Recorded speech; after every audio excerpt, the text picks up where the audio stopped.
Hello students, NCERT maths class 10th में आप सभी का स्वागत है। आज हम प्रश्नावली 15.1 में ही प्रश्न क्रमांक 12वां सॉल्व करेंगे। तो आइए सबसे पहले प्रश्न पढ़ लेते हैं। संयोग के एक खेल में, तो संयोग का जो एक खेल होता है इसे चांस गेम भी बोलते हैं। और इसमें होता क्या है कि एक चक्र होता है, इसमें एक तीर लगा रहता है। अब ये तीर घूमता है और जिस संख्या पर ये रुकता है, थोड़ी देर घूमने के बाद ये विश्राम में आता है और जिस संख्या पर ये रुक जाता है वो संख्या जीत जाती है। तो इस तरीके का एक गेम होता है। अब इसमें क्या है कि क्वेश्चन में लिखा गया है कि संयोग के एक खेल में तीर को घुमाया जाता है। तो ये तीर घूमता है जो विश्राम में आने के बाद संख्याओं जैसे कि 1, 2, 3, 4, 5, 6, 7 और 8 में से किसी एक संख्या को इंगित करता है। तो जाहिर सी बात है कि जब ये घूमेगा तो किसी एक संख्या यानी एक परिमाण पर रुकेगा, एक परिणाम पर रुकेगा। तो आगे लिखा है कि यदि ये सभी परिणाम समप्रायक हों तो इसकी क्या प्रायिकता है कि यह तीर इंगित 8 को करेगा, एक विषम संख्या को करेगा। ये नीचे दो और लिखे हुए हैं, तो इनको हमें सॉल्व करना है। तो थोड़ा सा आपको समझना पड़ेगा कि ये पूरा जो गेम है इसमें कुल कितने परिणाम हैं। अब आप कहेंगे कि कुल की जरूरत क्यों है, तो हमारा सीधा सा उत्तर होगा कि प्रायिकता का जो फॉर्मूला है उसमें कुल परिणामों की संख्या हमें मालूम होनी चाहिए, चाहे क्वेश्चन के कितने भी हिस्से कर दिए गए हों, 1, 2, 3, 4 चाहे कितने भी हिस्से कर दिए गए हों, लेकिन हमें कुल परिणाम तो मालूम ही होना चाहिए। तो इस गेम में कुल परिणाम कितने हैं, तो टोटल रिजल्ट देखेंगे आप तो देखिए, या तो संख्या 1 आ सकती है, हमें मालूम तो है नहीं कि तीर कहाँ पे रुकेगा, है ना। तो संख्या 1 भी आ सकती है, संख्या 2 पर भी तो रुक सकता है, 3, 4, 5, 6 इन पर भी रुक सकता है, 7, 8 इन पर भी रुक सकता है। तो ये जो तीर है इन सभी संख्याओं में से कहीं पर भी रुक सकता है। तो कुल परिणाम जो हो सकते हैं वो हमारे 8 होंगे। तो कोई भी हम सॉल्व करें, चाहे हम 1 का हल सॉल्व करें, चाहे हम 2 का हल सॉल्व करें, चाहे 3 का, चाहे 4 का, हमें कुल परिणामों की संख्या तो 8 ही रहेगी। तो इसलिए हम यहाँ पे पहले का सॉल्व कर रहे हैं जिसमें 8 को करेगा, इंगित करेगा तीर 8 को, ये हमें दिखाना है। तो पहले आपको कुल परिणामों की संख्या तो मालूम होनी चाहिए। तो हमारी कुल परिणामों की संख्या जो होगी वो 8 होगी, इस तरीके से। लेकिन अब हमारे यहाँ पे हमें अनुकूल परिणामों की संख्या भी मालूम होना चाहिए। अब आप कहेंगे कि अनुकूल परिणाम मतलब क्या। अनुकूल परिणाम, पहली बात तो ये है कि हमारे फॉर्मूले में होता है अनुकूल परिणाम। लेकिन अनुकूल परिणाम का मतलब क्या होता है? अनुकूल परिणाम का मतलब ये होता है कि जो हम सॉल्व कर रहे हैं उसमें हमें कितना दिखाया गया है, यानी कितने की प्रायिकता पूछी गई है। तो यहाँ पे पहला सॉल्व जब हम कर रहे हैं तो हमारा अनुकूल परिणाम लिखा है कि 8 को करेगा, यानी कि जब ये तीर 8 को इंगित करेगा तब की प्रायिकता क्या है। तो मान लेते हैं कि जब ये तीर 8 को इंगित करेगा तो केवल एक परिणाम दिखाएगा। तो अनुकूल परिणामों की संख्या केवल एक ही होगी। अगर ये 8 को इंगित करेगा तो केवल एक ही परिणाम दिखाएगा ना। इसलिए कुल परिणाम, अगर टोटल परिणाम हमने देखे तो हमारे तो 8 हैं, लेकिन जब ये तीर 8 को इंगित करेगा तो केवल और केवल एक ही परिणाम दिखाएगा। क्या करेगा? एक ही परिणाम दिखाएगा। इसलिए हम यहाँ पे अनुकूल परिणामों की संख्या 1 लिखेंगे, क्योंकि केवल एक परिणाम दिखाएगा। तो देखिए 8 को इंगित करेगा तो एक ही परिणाम दिखा पाएगा। अगर एक विषम संख्या को, तो विषम इसमें क्या होती हैं? विषम तो होंगी जिसमें 2 का भाग नहीं जाता। तो इसलिए 1, 3, 5 इस तरीके से वो 7 ये हो जाएंगे। लेकिन अभी उसकी बात नहीं हो रही है, अभी केवल पहला हम लोग पॉइंट सॉल्व कर रहे हैं जिसमें कुल परिणामों की संख्या 8 है, अनुकूल परिणामों की संख्या केवल और केवल 1 है, क्योंकि एक ही अंक को दिखाएगा तो एक ही परिणाम उसका आएगा। इसलिए प्रायिकता का फॉर्मूला हम लगा देंगे, और प्रायिकता का फॉर्मूला होता है अनुकूल परिणामों की संख्या बटे कुल परिणामों की संख्या। अनुकूल परिणाम कितने हैं? 1 हैं। कुल परिणाम कितना है? ये ऊपर देखिए, कुल परिणाम 8 हैं। इस तरीके से ये पहले का आंसर आ जाएगा।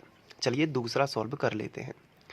तो दूसरा सॉल्व करेंगे तो दूसरा में क्या है? एक विषम संख्या को करेगा। तो विषम संख्या को इंगित कहाँ कहाँ कर सकता है, क्या आप मुझे बता सकते हैं?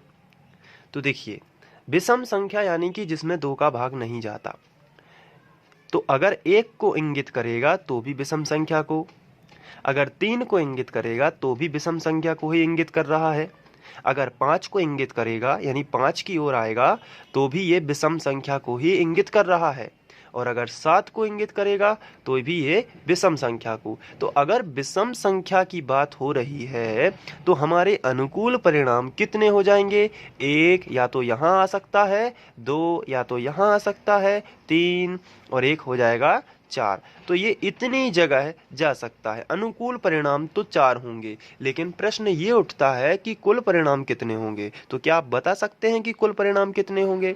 कुल परिणाम तो उतने ही होंगे जितने हम लोगों ने पहले में लिए हैं, क्योंकि टोटल परिणाम तो 8 ही है। इसलिए हम यहाँ पे पहले लिखेंगे कुल परिणामों की संख्या, और कुल परिणामों की संख्या कितनी है? ये 8 है। अब हम लिखेंगे अनुकूल परिणामों की संख्या। तो अनुकूल परिणाम कितने होंगे? तो आंसर है 4 होंगे, क्योंकि विषम अंक के बारे में बताया गया है। विषम अंक कौन कौन से होते हैं? अगर हम ब्रैकेट में लिखना चाहें तो विषम अंक 1, 3, 5, 7 होंगे। तो टोटल कितने परिणाम हो जाएंगे? 4, इसलिए ये हो जाएंगे 4। तो ये यहाँ पे मैं लिख देता हूँ कि अनुकूल परिणाम कितने होंगे? 4। इसलिए प्रायिकता का फॉर्मूला, प्रायिकता बराबर अनुकूल परिणामों की संख्या बटे कुल परिणामों की संख्या। तो इस तरीके से हमने लिखा। अब अनुकूल परिणाम बताइए कितने हैं? अनुकूल परिणाम 4 हैं, और कुल परिणाम कितने हैं? 8 हैं। इनको कैंसिल करेंगे तो 4 एकम 4 और 4 दूनी 8, इस तरीके से कैंसिल हो जाएगा। तो ये दूसरा भी सॉल्व हो जाएगा। अब हम बात करेंगे तीसरे क्वेश्चन की। तीसरे में लिखा है कि 2 से बड़ी संख्या को करेगा। तो अगर ये तीर 2 से बड़ी संख्या को इंगित करेगा तो देखिए ध्यान से, यहाँ पे पहले तो मैं यहाँ पे 3rd लिख लेता हूँ, फिर आपको ध्यान से देखना है कि 2 से बड़ी संख्या को कैसे इंगित करेगा। 2 से बड़ी संख्या है 3, 4, 5, 6, 7, 8। तो अनुकूल परिणाम कितने होंगे? 1, 2, 3, 4, 5, 6, क्योंकि 2 से बड़ी यहाँ से स्टार्ट होती है। 1, 2, 3, 4, 5, 6। अनुकूल परिणाम हो जाएंगे 6, और कुल परिणाम तो वैसे भी हमारे कितने थे? 8 थे। तो पहले कुल परिणामों की संख्या लिख लेंगे हम लोग। कुल परिणामों की संख्या होगी कितनी? 8। अब हम लिखेंगे अनुकूल परिणामों की संख्या। अनुकूल परिणामों की संख्या कितनी होगी देख लेते हैं। ये देखिए, यहाँ से 2 से बड़ी संख्या पूछी गई है। आप क्वेश्चन में देखेंगे तो आपसे पूछा गया है कि 2 से बड़ी। देखिए यहाँ पे लिखा भी है 2 से बड़ी संख्या को इंगित कब करेगा? 2 से बड़ी संख्या को 3 को करेगा, या तो 4 को, या तो 5 को। तो इतने सारे 1, 2, 3, 4, 5, 6। तो अनुकूल परिणामों की संख्या कितनी हो जाएगी? 6 हो जाएगी। इसलिए प्रायिकता का फॉर्मूला, तो अनुकूल परिणामों की संख्या बटे कुल परिणामों की संख्या। अनुकूल परिणाम कितने हैं? 6। कुल परिणाम कितने हैं? 8। 2 तिया 6, 2 चौके 8। तो आएगा 3/4, इस तरीके से। अब इसके बाद चौथे नंबर पर जो दिया गया है, चौथे नंबर पर क्या दिया गया है? 9 से छोटी संख्या को करेगा। तो 9 से छोटी संख्या, पहले तो हम 4th नंबर डाल लेते हैं, और यहाँ पे कुल परिणामों की संख्या जो रहती है वही लिख लेते हैं। कुल परिणामों की संख्या, कुल परिणामों की संख्या। और कुल परिणामों की संख्या कितनी होती है? ये तो 8 ही होगी। अब लिखेंगे अनुकूल परिणामों की संख्या। तो अनुकूल परिणाम कितने होंगे आइए देखते हैं। 9 से छोटी पूछा गया है, 9 से छोटी सभी होंगी। कितने परिणाम होंगे 9 से छोटे? 8, 7, 6, 5, 4, 3, 2, 1। यानी कि 1, 2, 3, 4, 5, 6, 7, 8, 8 ही परिणाम होंगे। 9 से छोटे तो सभी हैं। तो 9 से छोटे में 8 भी आ सकता है, 7 भी आ सकता है, 6, 5, 4, 3, 2, 1 भी आ सकता है। इसलिए अनुकूल परिणामों की संख्या भी कितनी होगी? 8 ही होगी। इसलिए प्रायिकता का फॉर्मूला लगा देंगे। प्रायिकता का फॉर्मूला क्या होता है? अनुकूल परिणामों की संख्या बटे कुल परिणामों की संख्या। अनुकूल परिणाम 8 हैं, कुल परिणाम भी 8 हैं। 8 से 8 कैंसिल, 1/1 बराबर 1। तो ये आ जाएगा 1 आंसर। तो इस तरीके से ये सॉल्व हो जाएगा। आप इसको नोट करना चाहें तो इसे यहाँ से नोट भी कर सकते हैं। तो ये रहा, स्क्रीनशॉट लेने के लिए आपको ये, इसके बाद ये, इसके बाद ये, ये।